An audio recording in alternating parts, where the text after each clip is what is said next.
जगह जगह बात चल रही है कि बहन जी अभी जो है शादी में बिजी है। जानकारी मिली है कि आकाश भाई की जो है वो शादी है, शायद 26 मार्च की यहाँ पे शादी है।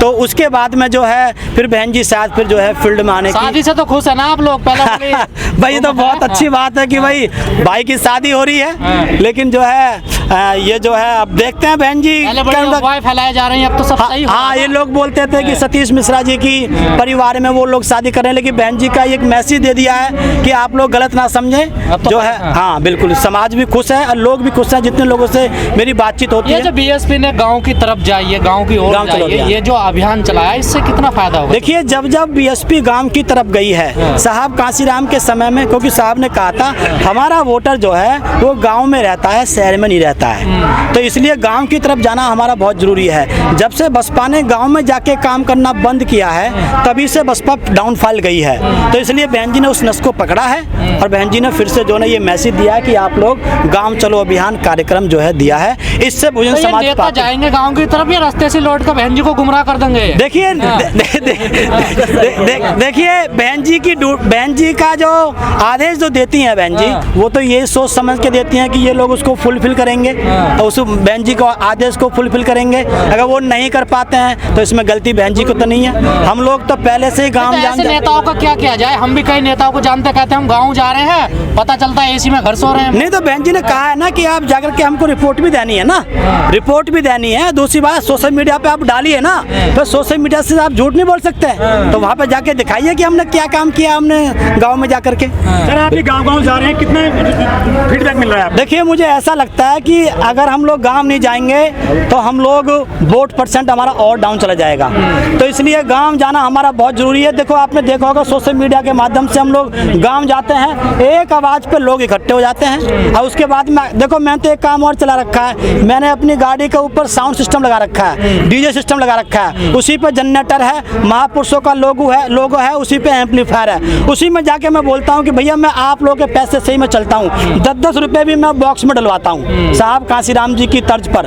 तो हम लोग इस प्रकार से काम कर रहे हैं, समाज हमको पैसा भी देता है, खाना भी खिलाता है और ये कहता है कि आप आ गए, आपने बहुत अच्छा किया, वरना हमारे समाज में, हमारे गाँव में जो निराशा व्याप्त हो गई थी उसका हमको खामियाजा भुगतना पड़ जाता। अगर लाखों लोग हमारे जो कार्यकर्ता जो बहुजन समाज पार्टी के हैं, रोज अगर एक दिन में 2-3 मीटिंग भी अगर वो करें तो 3-4 लाख गांव को हम एक दिन में अटेंड कर सकते हैं। लोग कहते हैं कि बीएसपी में पैसे देकर टिकट बेचे जाते हैं, आप भी सब उसी रास्ते पर चल रहे हो, पैसा लेते हो? नहीं, पैसा कौन नहीं लेता। अगर बहन जी ने ये कह दिया कि भाई आप पार्टी फंड में पैसा जमा कीजिए, तो वो कोई पैसा लेना नहीं है। पार्टी का खर्चा 2 करोड़ रुपए पर डे का है, आप यकीन नहीं कर सकते। जो पूरा एम्पायर है, जो पूरा स्ट्रक्चर है, जब मैं बहन जी के पास रहता था तो मुझे पता है 2 करोड़ रुपए तक पूरे उसका खर्चा है। बहुत से परिवारों को पेमेंट दी जाती है उनके घर चलाने के लिए, उनकी गाड़ियों को खर्चे दिए जाते हैं, मेंटेनेंस दिया जाता है। बहन जी का इतना बड़ा स्टाफ है, इतने बड़े बड़े उनके ऑफिसेज हैं, तो 2 करोड़ रुपए पर डे तक के भी खर्चे आते हैं। इसमें आपको नहीं लगता अग्नि परीक्षा है बीएसपी की? बिल्कुल अग्नि परीक्षा है, इसलिए मैं तो ये निवेदन करता हूँ कि भाई छोटी छोटी बातों में ना फंसें। सबसे पहली बात तो इस मूवमेंट को बचाने के लिए हम वो लोग प्रयास करें, उसका आउटपुट केवल आपका वोट दिखाई देगा। हमारा 22% से 12% पर जाना ये हमारे लिए एक तरीके से सचेत करने वाली बात है। अगर इसमें सचेत हो गए तो हमको आगे फायदा होगा, वरना आगे जाके हमको नुकसान हो सकता है। विपक्ष की जो यूनिटी नहीं बन पा रही है, इसका क्या कारण है सर? देखिए, बहन जी ने देखा है, जैसे सबसे पहली बात तो अगर विपक्ष में हम लोग बात करें तो वहाँ पर हम लोग अखिलेश की बात कर सकते हैं और बहन जी की बात कर सकते हैं। बहन जी का जो अखिलेश का जो समाज था, उसने गठबंधन होने के बाद में जिस सीट पर सपा का कैंडिडेट नहीं था, बसपा का कैंडिडेट था या मुस्लिम कैंडिडेट था, वहाँ के 50% यादव समाज के लोगों ने, उसकी पार्टी के लोगों ने भाजपा को वोट दे दिया। इसलिए गठबंधन से कोई लाभ दिखाई नहीं दिया था। जब तक बहन जी नहीं आ पाएंगी तब तक गठबंधन मजबूत होता है। कैसे दूर होगा कि बहन जी बीजेपी को जिताने के लिए गठबंधन नहीं करती है? अब देखो, एलिगेशन लगाना तो उनके लिए आम बात है, एलिगेशन कोई बड़ी चीज़ नहीं है, लेकिन माननीय बहन जी ने पहले कहा है कि भाई देखो, उनकी तो रिश्तेदारियाँ भी हैं, रोज़ उनका मिलना जुलना भी है, लेकिन हमारा तो वहाँ ना रिश्तेदारी है ना मिलना जुलना है।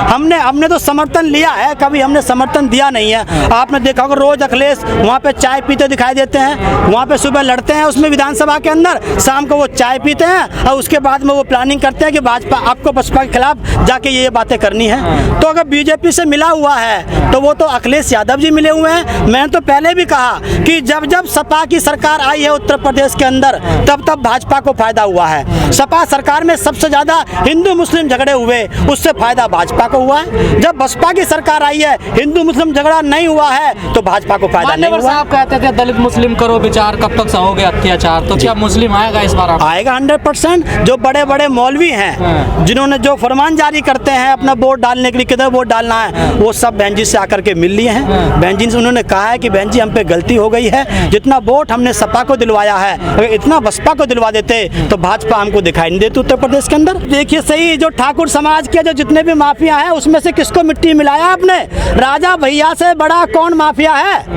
राजा भैया के ऊपर जितने भी आपके सांसद हैं, जितने आपके विधायक हैं, जितने आपके मंत्री हैं, उसमें 80% लोगों के पास 35 उनके पास में मुकदमे हैं। आपने ठाकुर समाज के एक भी व्यक्ति को आपने नहीं मिलाया उसके अंदर मिट्टी के। मुस्लिम आपको दिखाई देता है मिट्टी मिलाने के लिए। गुजरा भी यहाँ पे हमारे यहाँ क्षेत्र में गुजर मार दिया, लड़का भाटी था वो मार दिया, गुजरों को आप मार रहे हो। और अभी देखो उसमें अगर नाम दिखाई दिया कि उसका जो ड्राइवर है वो पंडित है तो उसको मारने की तैयारी करने लगे। ठाकुर का नाम आता है तो पीछे हट जाते हैं। तो कहीं ना कहीं ये जातिवाद है, ये कहीं पर भी ये पूरा का पूरा अपना ये इसको लागू करना चाहते हैं और ठाकुरवाद क्षत्रियवाद को ये इस देश पे स्थापित करना चाहते हैं। इसमें कहीं ना कहीं ब्राह्मण को भी भुगतना पड़ेगा और बनिया को भुगतना पड़ेगा और ओबीसी तो भुगत ही रहा है। अब भाई हम तो ये कहते हैं सबके लिए लॉ है, लॉ ऑफ कॉन्स्टिट्यूशन है, यहाँ पे रूल ऑफ कॉन्स्टिट्यूशन है, यहाँ पर रूल ऑफ नरेंद्र मोदी नहीं है, रूल ऑफ बाबा नहीं है। बाबा एक दिन में सारे काम कर रहे हैं। अरे किसी चीज़ की पेशी होती है, किसी चीज़ अपनी डिबेट होती है,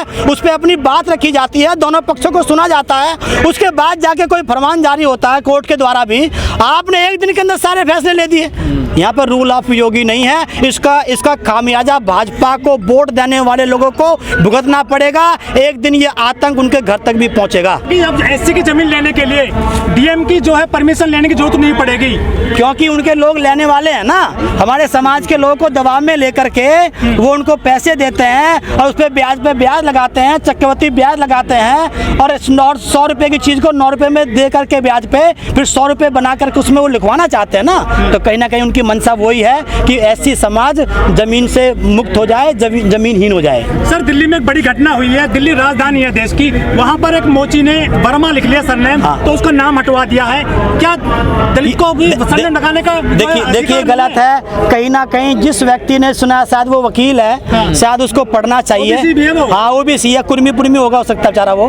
तो वो भी पहली बात समझना चाहिए, वर्मा एक गोत्र है, वर्मा किसी जाति का नाम नहीं है। जो गोत्र चमारों के होते हैं वही गोत्र गुजरों के भी होते हैं। भाटी नागर बैसवा गोत्र आपको गुजरों का भी मिल जाएगा, कटारिया गोत्र आपको पंडितों में मिल जाएगा और बिश्नोई में मिल जाएगा, चमारों में मिल जाएगा। तो ये गोत्र है, गोत्र किसी जाति से ऊपर होता है। गोत्र एक गोत्र के लोग विभिन्न जातियों में मिल सकते हैं, तो वो गोत्र का नाम है, वो जाति का नाम नहीं है। लेकिन दलित मूंछ नहीं ले सकता, घोड़ी पर नहीं चढ़ सकता, अब सरनेम भी नहीं लगा सकता। 75 सालों को देश को आजाद हुए। तो चलने दो इस कहानी को, धीरे धीरे ये अभी और चलेगी और उसके बाद में ये मूवमेंट जो है फिर से खड़ा होगा और फिर से ये जो मूवमेंट है ये प्रधानमंत्री की कुर्सी पे जाकर रुकेगा। एक बार ये ऊपर चढ़ा, ये सीएम तक पहुंचा, ये फिर से खड़ा होगा, फिर पीएम तक पहुंचेगा। इसका उद्देश्य और इसका जो आउटपुट है वो केवल प्रधानमंत्री की कुर्सी पर जाकर के ही बनता है, इससे नीचे कोई कंप्रोमाइज नहीं बनता। मोदी के साथ में कोई संगठन नहीं है, बाबा साहब के नाम पर दुनिया भर के संगठन है, कांशीराम के संगठन है बहुत सारे, बीएसपी भी उसके सपोर्ट में नहीं आई है दिल्ली में जाकर। चलो हम लोग बातचीत करेंगे उनसे, हम उनका नंबर लेंगे, हम बातचीत करेंगे और हम देखेंगे भाई कौन सा वकील है। हम भी वकील हैं, हम वकीलों की टीमों से जो दिल्ली और नोएडा की जो टीम है उनसे हम बातचीत करेंगे कि भाई आपने ये डिसीजन क्यों लिया।